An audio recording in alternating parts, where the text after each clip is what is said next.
ഈ വീഡിയോ നമ്മൾ ഡിസ്കസ് ചെയ്യാൻ പോകുന്നത് implicit embedding and external JavaScript ആണ്. സോ ഫസ്റ്റ് നമ്മൾ ഡിസ്കസ് ചെയ്യാൻ പോകുന്ന എക്സ്റ്റേണൽ ജാവാസ്ക്രിപ്റ്റ് ആണ്. എക്സ്റ്റേണൽ ജാവാസ്ക്രിപ്റ്റ് എന്ന് പറയുമ്പോൾ നമ്മുടെ സ്ക്രിപ്റ്റ് സ്റ്റോർ ചെയ്യുന്നത് ഒരു എക്സ്റ്റേണൽ ഫയലിലാണ്. എന്നിട്ട് അത് HTML ഡോക്യുമെൻ്റായിട്ട് നമ്മൾ ലിങ്ക് ചെയ്യും. SRC ആട്രിബ്യൂട്ട്, SRC എന്ന് പറഞ്ഞ ആട്രിബ്യൂട്ട് വെച്ചിട്ടാണ് നമ്മൾ എന്ത് ചെയ്യുന്നത്, ലിങ്ക് ചെയ്യുന്നത്. ഓക്കെ, അപ്പം ഇങ്ങനെ ലിങ്ക് ചെയ്യുന്നതുകൊണ്ടുള്ള ഇതെന്ന് പറയുന്നത് നമുക്ക് HTML ഫയൽസിനെയും HTMLും നമ്മുടെ ജാവാസ്ക്രിപ്റ്റ് ഫയലിനെയും സെപ്പറേറ്റ് ചെയ്യാൻ പറ്റും അതിൻ്റെ ബിഹേവിയറായിട്ട്, making the code more maintainable and modular. Okay, അപ്പോൾ ഇവിടെ ഞാൻ എന്താ ചെയ്യുന്നതെന്ന് പറഞ്ഞാൽ, നോർമലി ഞാൻ HTML കണ്ടൻറ്റിൻ്റെ അകത്ത് നമ്മൾ നേരത്തെ എഴുതിയത് തന്നെയാണ്. ഹെഡ് ഉണ്ട്, ബോഡിക്കകത്ത് നമ്മൾ ബോഡി നമ്മൾ നേരത്തെ സ്ക്രിപ്റ്റ് ടാഗിൻ്റെ അകത്ത് എക്സ്പ്ലസിറ്റ് കണ്ടിരുന്നു. സ്ക്രിപ്റ്റ് ടാഗിൻ്റെ അകത്ത് കണ്ടൻറ്റ് എഴുതുന്നേ ഉള്ളൂ. പക്ഷേ ഞാൻ അത് ബോഡിക്കകത്ത് എഴുതുവാണെങ്കിൽ അതിനെയാണ് ഇംപ്ലിസിറ്റ് അല്ലെങ്കിൽ ഇൻലൈൻ ജാവാസ്ക്രിപ്റ്റ് എന്ന് പറയുന്നത്. മീൻ സ്ക്രിപ്റ്റ് ടാഗ് വെച്ചിട്ട് അത് ബോഡിക്കുള്ളിൽ എഴുതുവാണെങ്കിൽ അതിനെയാണ് ഇംപ്ലിസിറ്റ് അല്ലെങ്കിൽ ഇൻലൈൻ ജാവാസ്ക്രിപ്റ്റ് എന്ന് പറയുന്നത്. സോ ഇതിൻ്റെ അകത്ത് ബോഡിക്കകത്താണ് ഞാൻ സ്ക്രിപ്റ്റ് എന്ന് പറയുന്ന ടാഗ് യൂസ് ചെയ്തിരിക്കുന്നത്. സോ ഇത് ഇംപ്ലിസിറ്റും ആണ്. പിന്നെ ഞാനിത് പറയുന്നു എക്സ്റ്റേണൽ ജാവ ഫയലും കൂടെയാണ്, എക്സ്റ്റേണൽ ജാവാസ്ക്രിപ്റ്റ് ആണ് എന്നും കൂടെ ഞാൻ പറയുന്നു. കാരണം ഇവിടെ നോക്കിക്കേ, ഇവിടെ script.js എന്ന് പറഞ്ഞ ഒരു ജാവാസ്ക്രിപ്റ്റ് ഫയൽ ഞാനിവിടെ ഉണ്ടാക്കിയിട്ടുണ്ട്. കണ്ടോ, സെക്കൻഡ് ഡോക്യുമെൻ്റ് ആയിട്ട് ഞാൻ പ്രിപ്പയർ ചെയ്തിട്ടുണ്ട്. അപ്പം അതുകൊണ്ടാണ് ഇതിനെ എക്സ്റ്റേണൽ ജാവാസ്ക്രിപ്റ്റ് എന്ന് പറയുന്നത്. കാരണം എൻ്റെ കയ്യിൽ രണ്ട് ഡോക്യുമെൻ്റ് ഉണ്ട്. ഓക്കെ, എൻ്റെ കയ്യിൽ രണ്ട് ഡോക്യുമെൻ്റ് ഉണ്ട്. HTML ഡോക്യുമെൻ്റ് ഉണ്ട്, ജാവാസ്ക്രിപ്റ്റ് ഡോക്യുമെൻ്റ് ഉണ്ട്. അതിൽ HTML ഡോക്യുമെൻറ്റിൻ്റെ അകത്ത് നമ്മൾ നേരത്തെ എഴുതിയ കണ്ടൻറ് തന്നെ, ഹെഡിങ് ഉണ്ട്, ദെൻ ബട്ടൺ ഉണ്ട്, ഒരു ചേഞ്ചും ഇല്ല, ബട്ടണും ഉണ്ട്, പിന്നെ സ്ക്രിപ്റ്റ്. പക്ഷെ ഞാൻ സ്ക്രിപ്റ്റിൻ്റെ അകത്ത് എന്താ കൊടുത്തിരിക്കുന്നതെന്ന് പറഞ്ഞു കഴിഞ്ഞാൽ, എക്സ്റ്റേണൽ സ്ക്രിപ്റ്റ് ജാവാസ്ക്രിപ്റ്റ് ഫയലിൻ്റെ സോഴ്സാണ് ഞാനിവിടെ കൊടുത്തിരിക്കുന്നത്. ലിങ്ക് ചെയ്യാനുള്ള സോഴ്സാണ്, യൂസിങ് ദ SRC ആട്രിബ്യൂട്ട് വെച്ച് ഞാൻ ലിങ്ക് ചെയ്യാനുള്ള സോഴ്സാണ് ഇവിടെ കൊടുത്തിരിക്കുന്നത്.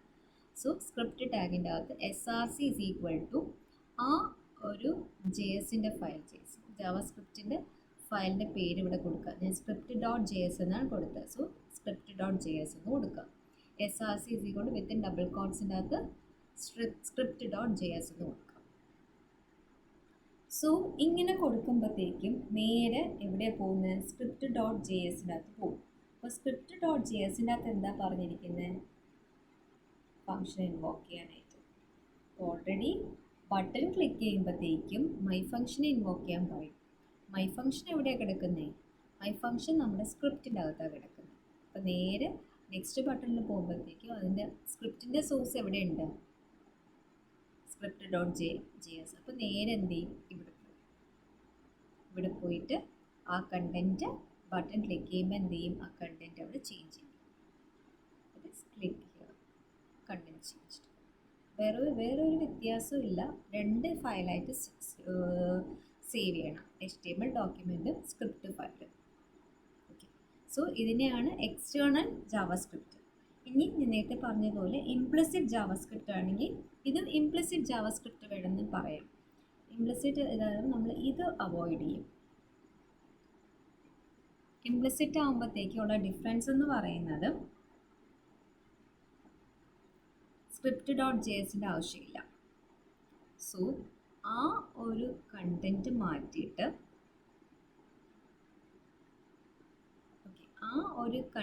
മാറ്റിയിട്ട്, ജസ്റ്റ് എന്ത് കൊടുത്താൽ മതി, ഞാനവിടെ script.jsൻ്റെ അകത്തുള്ള കണ്ടൻറ്റ് ഞാൻ എന്ത് എഴുതി, ഈ ബോഡിക്കകത്ത് സ്ക്രിപ്റ്റ് എന്ന് പറഞ്ഞ ടാഗിൻ്റെ അകത്ത് എന്ത് ചെയ്തു, ആ കണ്ടൻറ്റ് എടുത്ത് എഴുതിയിട്ടുണ്ട്. ഇതിനെയാണ് ഇംപ്ലിസിറ്റ്, ബോഡിക്കകത്ത് എഴുതുവാണെങ്കിൽ അതിനെയാണ് ഇംപ്ലിസിറ്റ് ജാവാസ്ക്രിപ്റ്റ്, ഇംപ്ലിസിറ്റ് എംബഡിങ് അല്ലെങ്കിൽ ഇൻലൈൻ ജാവാസ്ക്രിപ്റ്റ് എന്ന് പറയും. That is JavaScript is included directly within HTML attributes. HTML attributes നമ്മൾ ഡയറക്റ്റ്ലി ഇൻക്ലൂഡിങ്, അതാണ് ഇംപ്ലിസിറ്റ് എംബഡിങ് അല്ലെങ്കിൽ ഇൻലൈൻ ജാവാസ്ക്രിപ്റ്റ് എന്ന് പറയുന്നത്.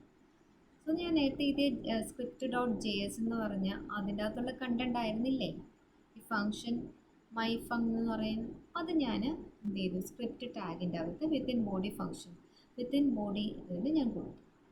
സോ വേറെ ചേഞ്ച് ഒന്നുമില്ല. ഇവിടെ ബട്ടൺ ക്ലിക്ക് ചെയ്യുമ്പോഴത്തേക്കും റൺ ചെയ്യാം.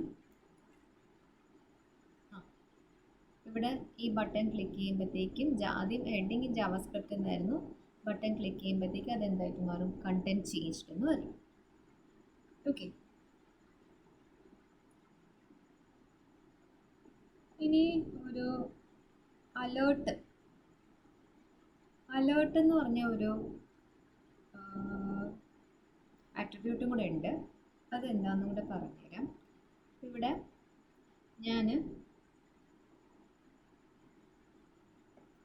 ഞാൻ യൂസ് ചെയ്യുന്നത് ഇംപ്ലിസിറ്റ് എംബഡിങ് ആണ്. ഇംപ്ലിസിറ്റ് എംബഡിങ്ങിൻ്റെ അകത്ത്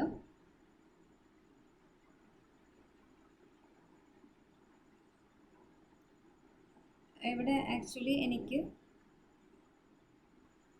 ഓക്കെ, ഇതിപ്പം നമ്മൾ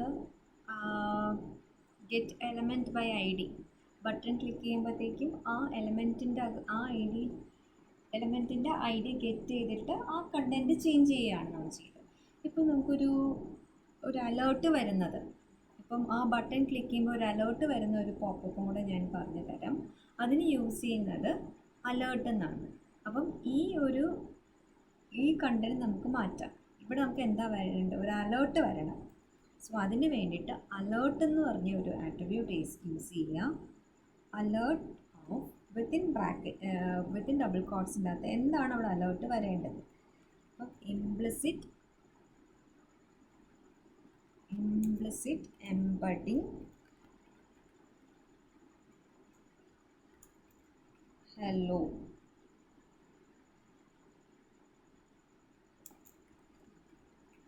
ഓക്കെ, എന്ത് വരും എന്നുള്ളത് നോക്കാം. ഡബിൾ കോട്ട്സ് യൂസ് ചെയ്യുക. ഓക്കെ, അപ്പം ഇവിടെ എന്താ സംഭവിക്കുക, ബട്ടൺ ക്ലിക്ക് ചെയ്യുമ്പോൾ ക്ലിക്ക് ചെയ്യുമ്പോൾ മൈ ഫംഗ്ഷൻ ഇൻവോക്ക് ചെയ്യാം. മൈ ഫംഗ്ഷൻ്റെ അകത്ത് എന്തുണ്ട്, അലേർട്ട് പറയാനാണ്. സോ ഞാൻ ഇതിനെ ഒന്ന് സേവ് ചെയ്തിട്ട് റൺ ചെയ്യുകയാണ്. അപ്പം നോർമലി ഇവിടെ ബട്ടൺ ക്ലിക്ക് ചെയ്യുമ്പോൾ എന്താ പറഞ്ഞിരിക്കുന്നത്, മൈ ഫംഗ്ഷൻ ഇൻവോക്ക് ചെയ്യണം. അപ്പോൾ ആ മൈ ഫംഗ്ഷൻ ഇൻവോക്ക് ചെയ്യുമ്പോഴത്തേക്ക് എന്താണ്, ഒരു അലേർട്ട് വരും എന്നാണ് പറയുന്നത്. നോക്കാം. യെസ്, ക്ലിക്ക് ചെയ്യാൻ കൊടുത്തപ്പോൾ ഇവിടെ എന്ത് വന്നു, ഒരു അലേർട്ട് വന്നു. This page says implicit. ഇവിടെ എന്താണ് നമുക്കത് വരേണ്ടത്, അതാണ് ഞാനിവിടെ കൊടുത്തിരിക്കുന്നത്. ഇതിനെയാണ് അലേർട്ട് എന്ന് പറയുന്നത്. ക്ലിക്ക് ചെയ്യുമ്പം ഇങ്ങനെ വരുന്ന ഇതിനെയാണ് അലേർട്ട് എന്ന് പറയുന്നത്. ഇതിൽ ചെയ്യേണ്ടത് വേറൊന്നുമില്ല. നമുക്ക് അത് ക്ലിക്ക് ചെയ്യുമ്പം ഇതിൻ്റെ അകത്തുള്ള ഈ ജാവാസ്ക്രിപ്റ്റിൻ്റെ കണ്ടന്റ് അല്ല ചേഞ്ച് ചെയ്യണത്. ഇത് ക്ലിക്ക് ചെയ്യുമ്പോൾ എന്താണ്, ഇങ്ങനെ ഒരു അലേർട്ട് വരും. അലേർട്ടിൻ്റെ അകത്തുള്ള എന്താണ് ടെക്സ്റ്റ് കണ്ടന്റ് വരേണ്ടതെന്നുള്ളതാണ് വിത്തിൻ ഡബിൾ കോട്ട്സിൻ്റെ അകത്ത് ഇത് കൊടുക്കുന്നത്. ജസ്റ്റ് അലേർട്ടും എന്താണെന്നുള്ളതും document dot get element by ID എന്താണെന്നുള്ളത് മനസ്സിലായല്ലോ.